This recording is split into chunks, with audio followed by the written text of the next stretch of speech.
কিন্তু দুঃখের বিষয় হলো আমাদের মুসলমান এই বড় শিরিক না করলেও আরেক প্রকারের শিরিক আছে, যেটাকে ছোট শিরিক বলে, যেটাকে আশিরকুল খফি, গোপন শিরিক।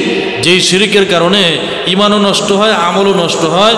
এমন অনেক শিরিকের সাথে মুসলমান পরিচিত, মুসলমান দৈনন্দিন সেই শিরিকের গুণাগুলো করতেছে। জোরে বলেন নাউযুবিল্লাহ।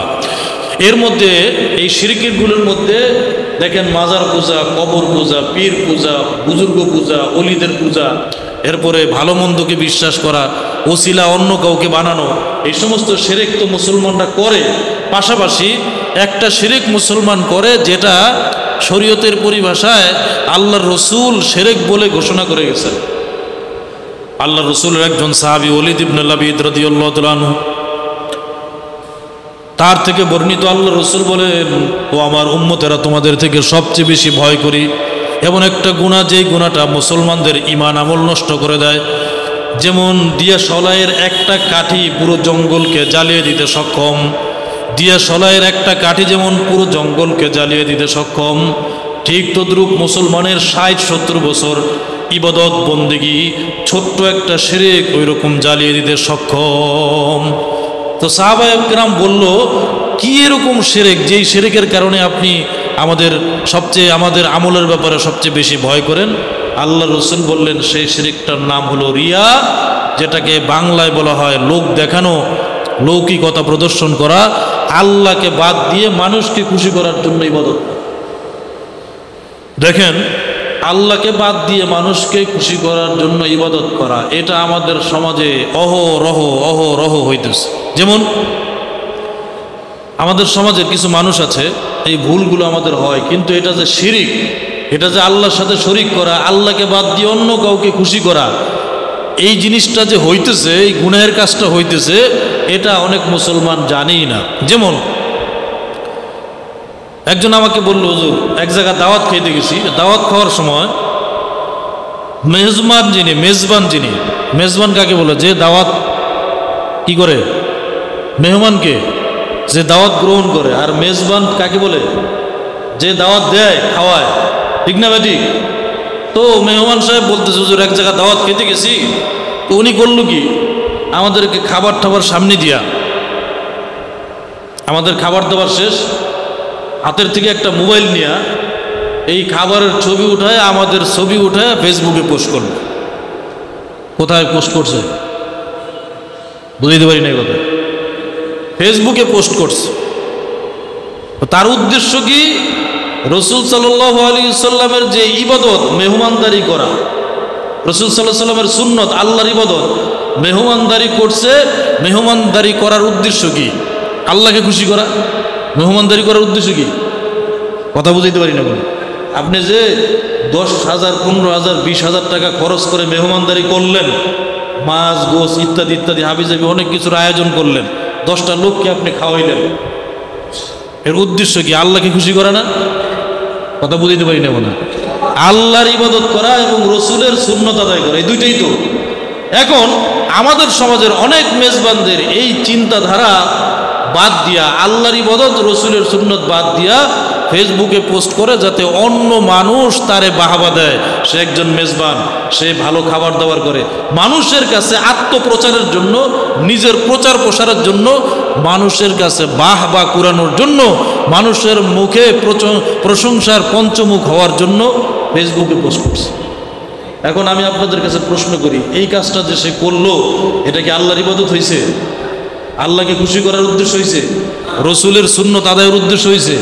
তাইলে আল্লাহর ইবাদত বাদ দিয়া, রসুলের সুন্নত বাদ দিয়া মানুষকে খুশি করা তার উদ্দেশ্য দুইটাই। একটা আল্লাহকেও খুশি করা, মানুষকে খুশি করা। তাহলে আল্লাহর খুশির সাথে মানুষের খুশিকে সমকক্ষ বানায় দিল, এটা কি শিরক হইল কিনা? কথা বুঝাইতে পারি না, শিরক হয়ে গেছে।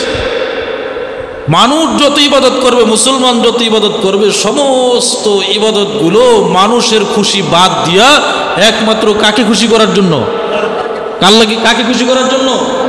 আল্লাহকে খুশি করার জন্য। আরে ভাই, আপনি যখন আল্লাহকে খুশি করার জন্য সব কিছু করবেন, মানুষ এখানে উদ্দেশ্য না, অন্য কোনো শক্তি, অন্য কোনো আপনার বস্তু উদ্দেশ্য না, একমাত্র আল্লাহকে খুশি করার জন্য করবেন, তখন আল্লাহ খুশি হলে দুনিয়ার সমস্ত মানুষ এমনি খুশি হয়ে যাবে।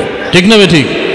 প্রিয় মুসলমান ভাইরা আমার, শুধু এটা নয়, আমাদের সমাজে এখন বর্তমান মানুষের হাতে হাতে মোবাইল বের হয়েছে, স্মার্টফোন। স্মার্টফোনের কল্যাণে এখন মানুষ দুনিয়াবি কাজ এবং দিনই কাজ যা আছে সব কিছু এখন প্রচার প্রসার করে। আমাদের সমাজের মানুষের একটা নেশায় পরিণত হয়েছে। নেশা কিসে পরিণত হয়েছে? নেশা, আত্মপ্রচার, নিজের প্রচার প্রসার, নিজের ব্যক্তিত্ব চারিদিকে ছড়ায় পড়ুক, নিজের সুনাম চারিদিকে ছড়ায় পড়ুক। যা কিছু করি এটা যাতে মানুষের মুখে মুখে প্রশংসা বাণী বের হয়, মানুষ যাতে প্রশংসা করে, আমি যাতে প্রশংসিত হই। এই আত্মপ্রচার, নিজের প্রচার প্রসারের জন্য যা কিছু করে এটা মানুষ আল্লাহকে খুশি করার জন্য না, একমাত্র মানুষের কাছে বাহাবা পাওয়ার জন্যই করে। ঠিক না ঠিক? আরো উদাহরণ আছে। আপনি একজনে দান করবে, ওদিন আমার একজনে বলতেছে, হুজুর একজনে বই গিফট করবে, বই দান করবে, একটা লোককে বই দান করবে। বই দান করার সময় যে ব্যক্তি বই গ্রহীতা, যাকে দান করতেছে, সে বইয়ের এক কোণা ধরছে, আর যে দান নিতেছে সে এক কোণা ধরছে। এরকম হয় কিনা? যখন দান করে, দেখছেন কিনা আপনারা? জাকাত দাতারা যখন দান করে তখন শাড়ির এক মাথা সে ধরে, আর জাকাত গ্রহীতা যে সে এক মাথা ধরে। এরকম করে কিনা? ওই সময় সাংবাদিকরা বলে, বেটা ছবি উঠে, ছবি উঠে, ছবি উঠে, বলে কিনা? তার উদ্দেশ্যটা কি? আল্লাহকে খুশি করার জন্য ছবি উঠায়া জনে জনে পৌঁছায় দেয়, যাতে মানুষ আমাকে দানবীর বলে, মানুষ যাতে আমাকে বলে আমি দানবীর, আমি যাতে ভোটে পাস করতে পারি। ঠিক না ঠিক? তাইলে জাকাত দিয়া, এই যে আপনার দান করে মানুষের কাছে বাহবা করাইলেন, মানুষের কাছে আপনি সুনাম অর্জন করলেন, আপনি তো আল্লাহকে খুশি করার জন্য করলেন না।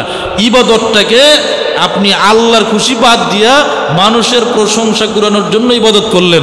কিয়ামতের ময়দানে এই দান, এই সদাকা, এই জাকাত, এই ফেতরা, এই মেহমানদারি যা কিছু করলেন সব কিছু কিয়ামতের ময়দানে একটা থলের মতো বানায়া আপনার চেহারার মধ্যে নিক্ষেপ করা হবে। যা বাদ।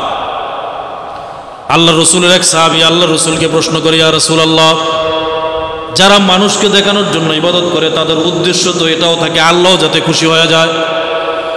আল্লাহ রসুল বললেন, যার ইবাদতের মধ্যে আল্লাহর খুশিও আছে এবং মানুষকে খুশি করার অর্থ আছে, এই দুই অর্থ যে ইবাদতের মধ্যে বিদ্যমান, ওই ইবাদত আল্লাহর খুশি করার জন্য যতটুকুন করেছে ওই খুশিটুকুন আল্লাহর ইবাদতের জন্য গ্রহণ হবে না। যদি সামান্য পরিমাণ মানুষকে খুশি করার জন্য করে, কাল কিয়ামতের ময়দানে রিয়া এবং আশিরকুল খফি ছোট শিরিক হিসাবে কাল কিয়ামতের ময়দানে উত্থিত হবে। আল্লাহ পাক রব্বুল আলামিন ওই ইবাদত কাল কিয়ামতের ময়দানে গ্রহণ করবে না। অভাব নাই, কোরবানি দিতেছে, কোরবানি দেওয়ার আগে ছুরিটা হাতে নিয়ে আপনার পশুর সামনে গিয়া ছবি একটা পোস্ট করা, আমি 2 লক্ষ টাকার গরু কোরবানি দিলাম। আছে না নাই? কথা বুঝাইতে পারি না। আরে এটা তো ভালোই। এই বর্তমান এই মোবাইলের যুগে, এই আধুনিক স্মার্টফোনের যুগে এমনও হয়, মাকে কবর দিবে, কবর খনন করা হয়েছে, ওই সময় এসে কবরের মধ্যে নেমে সেলফি তোলে। কবরের মধ্যে সেলফি তুইলা তারপরে সেইটা ফেসবুকে পোস্ট করে, আমার মাকে দাফন করতেছি, আপনারা সকলে দোয়া করেন। এরকম করে কিনা? কিছু থেকে কিছু হইল।